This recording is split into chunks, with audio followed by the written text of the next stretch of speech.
senators, ganon din yung sitwasyon ng filing of candidacy sa mga nalalapit na araw. Nagkakaisa kami, Panginoon, ng aming hangad ay bigay niyo sa amin ang iyong masaganang basbas, patnubay, upang sa lahat ng aming gagawin ay kami po ay magtagumpay, sapagkat kami ay tumatayo sa aming bansa, sa mga kapastoran, sa bawat iglesia, lalo na itong pagtungo ng mga tinatawan na gusto manungkulan. Narinig namin ang announcement ni Bishop Paul na bukod sa mga dating nasa picket ay may mga naidagdag ng mga obispo, pastor. Hayaan niyo, Panginoon, na patuloy lamang ng iyong kalooban ng masunod, sapagkat walang sinuman natatakbo ngayon na hindi nagnanais na manalo. Ngunit naniniwala kami na kayo ang Diyos na magbibigay ng favor sa mga anak ng Diyos kung sila man ay marapat.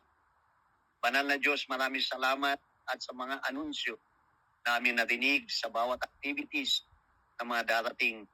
Ngayon pa lamang ay kami nananalangin na ipagkaloob niyo sa amin ang maayos na panahon ng bawat isa ay makarating upang amin saksihan ang napakagandang okasyon.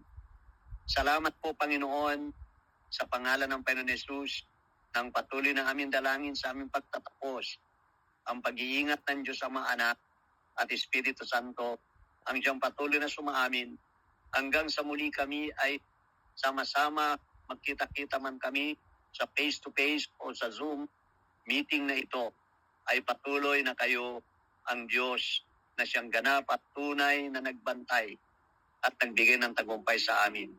Salamat amin Diyos sa pangalan ni Kristo Jesus.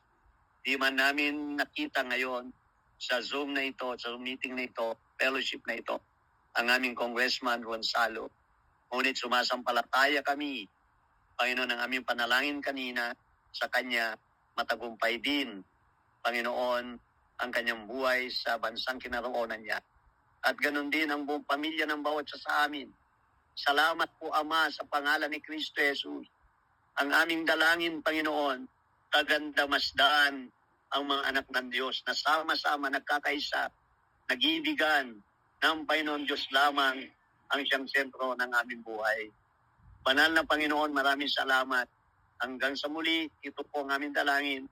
Nais namin sa iyo ihandog ang pinakamataas na papuri, pagluluwalhati, pagdakila sa pangalan mo, Panginoon Jesus, ngayon at magpakailanman. In the name of Jesus Christ. Amen. Amen.